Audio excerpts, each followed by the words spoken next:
Hi there, it's Frez here, and I thought I'd do something a little bit different. Last month was Mental Health Awareness Week, if you hadn't already known.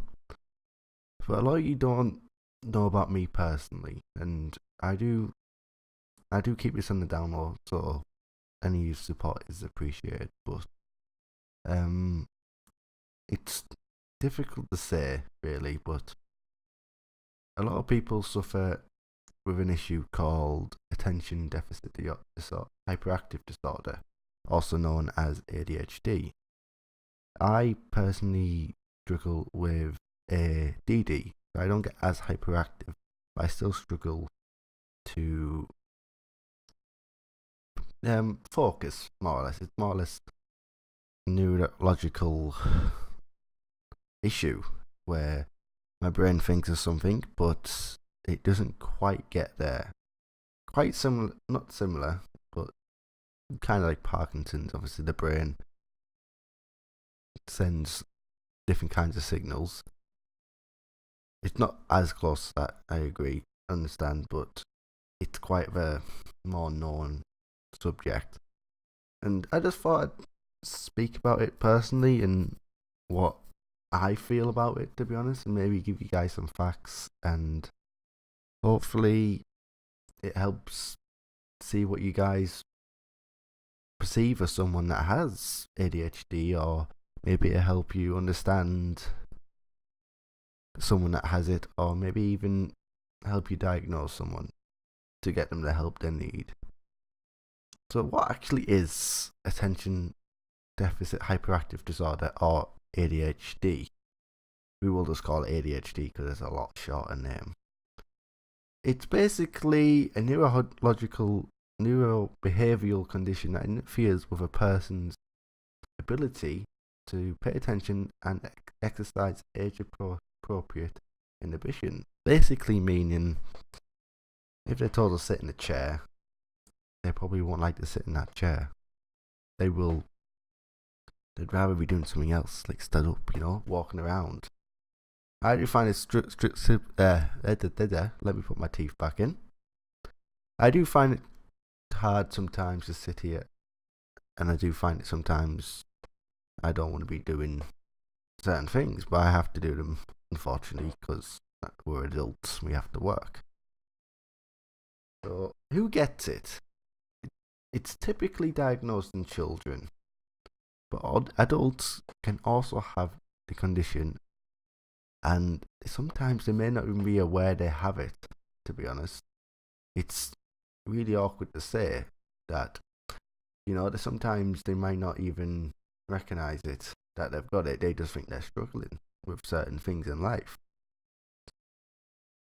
It can generally more or less get difficult being organised, staying focused. As you can see, sometimes I'm as messy as hell and forget to do stuff. And everyday tasks such as waking up, getting dressed, organising for work, even getting to work on time or being productive at the job can be a major challenge sometimes. And I do feel that myself sometimes, that I feel like I'm just in the box and I have to just look at this one object. And sometimes I don't want to be doing that. But unfortunately, I have to be doing that. And it struggles for memory recall mainly for me. So I do, sometimes I can remember a long time away. But short term, and I struggle sometimes. I will forget, always, 90% of the time, I will forget what I'm doing halfway through doing it. So what are the symptoms? I've said a few already, but what are the actual symptoms that you could look out for and maybe help someone that you know say, hey, why didn't you go and get these symptoms checked out? So the principal characteristics are inattention, hyperactivity, and impulse. The symptoms can appear over many months, often with impulsive and hyperactive preceding those of inattention. Different symptoms may appear in different settings, depending on the demands of the situation. Other symptoms may include difficulties organising activities and tasks, avoid activities requiring sustained mental effort, so sitting there focused at the screen. It's like staying here. You can see I'm moving around quite a bit because I feel more nervous and stuff. But I'm playing with my hands, and I'm mainly rubbing my hands. Sometimes I pick up a coin. Sometimes I even play with my glasses. Just sit there playing with them, holding them. Sometimes spin them around on my desk. It's quite weird. Or even a pen. A lot of you people will hate it, but biting the back end of a pen, it mainly calms me down sometimes, and I put that pen down before I start twirling it around. But it's just mainly like that, like little things and stuff. Like I said, organising tasks, sustained mental effort is quite difficult. Losing needed items. I tell you what, if you lived with me, you would understand. But I've lost my keys in the house so many times. It's difficult sometimes. I'll put them down in a place. I say, right, I know it's there, and I'll go and get them the next day, and I haven't put them there. I've put them somewhere else. It's really difficult sometimes to think of where I've left stuff. And like I said, forgetful of daily activities. I do forget to put the bin out quite. I know everyone does, but I forget to put the bin out quite a lot, to be honest. So how can it be diagnosed? So this is where we're going to basically say where you can help and see people and get an actual diagnosis. So you then can get help. Without diagnosis, you can't get help, unfortunately. I know it's obviously awful to be saying that, but it is how it is. I struggled for many years without any help, and it really affected me. I didn't walk until I was quite a lot older than most people, like year 1, year 2-ish. I didn't start walking till then. I crawled a lot. I didn't speak. I didn't speak to a very late age, actually. It took quite a while to speak. And I still struggle with speech now, actually. But that goes into a different issue, which I might cover again in another video, if you guys perceive this one to be alright. But yeah, the diagnose, it can be difficult to diagnose, to be honest. It can be based on the number of persistent and history systematic behaviours, and the degree of which they impede a child's performance in more than one setting. Parents and teachers may be the first to notice signs of ADHD or ADD. Diagnosis of adults is based on symptoms, impairments, and history. Adults with ADHD might experience such symptoms such as lack of focus, disorganization, restlessness, difficult finishing projects, or losing things.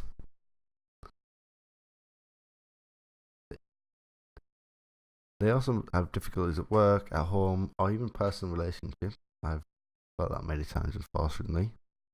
Although adults diagnosed with ADHD had symptoms prior to age 7 that continued for at least 6 months.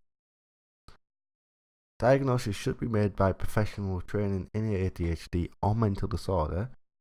Physical examinations are given to include such things as undetected seizures, temporal lobe seizures, or middle ear infections.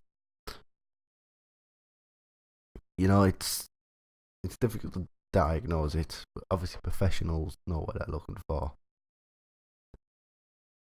The parents and others who know the child may be interviewed. Intelligence and learning tests may be administered, basically to see how well that child is doing. The specialists use this all information to make a diagnosis of ADHD. Now we know how to diagnose it and what the symptoms are. What actually causes it?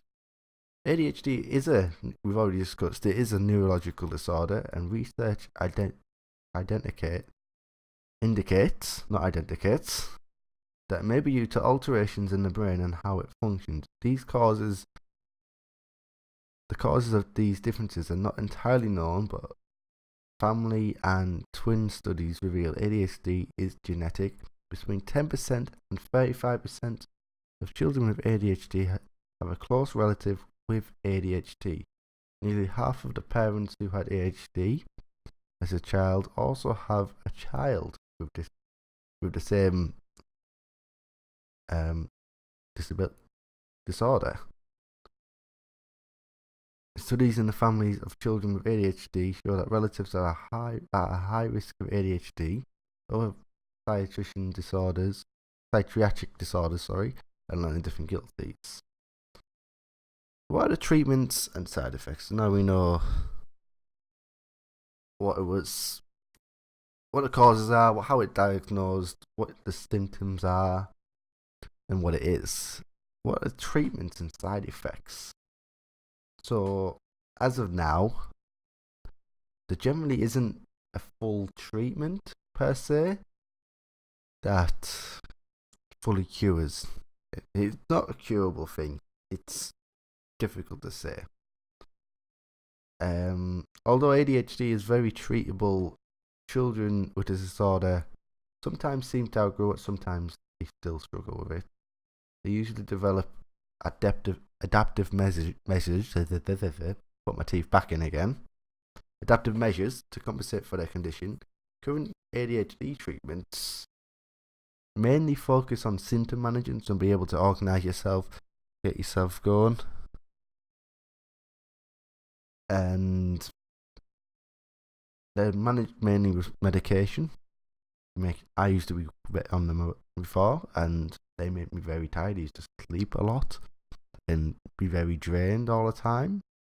And behaviour modifications, or with cognitive behavioural therapy, so being not brainwashed, it's quite awkward to say, but basically being able to mentally help yourself and be able to control it. But yeah, I do struggle with quite a lot. I don't personally speak about it out loud. This is probably the most amount of people I'm ever going to be telling. I don't tell my bosses unless I'm really struggling. I told my last boss, and he was quite understanding, but I haven't told my current boss because mainly people with disabilities, it's awkward. Obviously, there is laws against discrimination and stuff, but if you have two people that are qualified for the same job, and one has a disability and one doesn't, you're going to lean more towards one that doesn't. Unfortunately, that's the way it is. Even myself, I would, because I know it's difficult sometimes for people with disability to be able to do the same job productively. And other things like that, it all manufactures in. You know, it can struggle. Like, I was told when I was about 11, I was told I'd never have a house like we do now, you know. I never have a girlfriend or a partner. I never pass my GCSEs. I never have a full-time job. None of it. I would be told I would have none of it, and it definitely really affected me when I was younger. But it affected me in a different way. It pushed me. It made me drive myself to be able to get them goals that I was told I wasn't going to get. So I got a job straight out of school. I worked in Subway for like 6 months. As an apprentice chef. I don't know why I was doing an apprentice chef in Subway. It wasn't the best option. I then left to do one full-time year as a catering student, actual training to be a proper chef. I did the second year as an apprentice in an actual restaurant. Then I worked there for another 2 years. So I did 1 year as an apprentice, 1 year as an actual professional chef, being paid not a lot, but a decent amount of money for a decent amount of hours. And yeah, it was. I enjoyed it, but I wasn't be able to look after myself. I wasn't able to keep up with other chefs, and then he realizes, and eventually, I kind of spoke to the boss and said, "Look, I, I'm struggling as is." I'd already prior discussed my abilities with him, and he was understandable. And he said, "You're welcome to stay here until I have a job to be able to go to. I might be able to more suited." So I spent a few months looking, and I found a butcher's job, which I took, and then I'm there, and now I'm here. Really, when I first moved out as an apprentice, I moved out at 18. I had a flat with my partner, and we lived there for 2 years. And then we moved to this house just before I moved job, and now we're living here we rent here for now. It's rent is rent, unfortunately. But yeah, it's easy to speculate and look into certain things, but unless you actually know a lot of detail on how life is, it's hard to really say.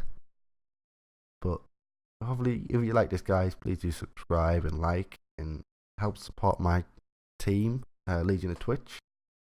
I'll post a link down below. And also my Twitch streams. I'm streaming quite regularly. Friday to Sunday I stream, and occasionally I'll do a surprise stream.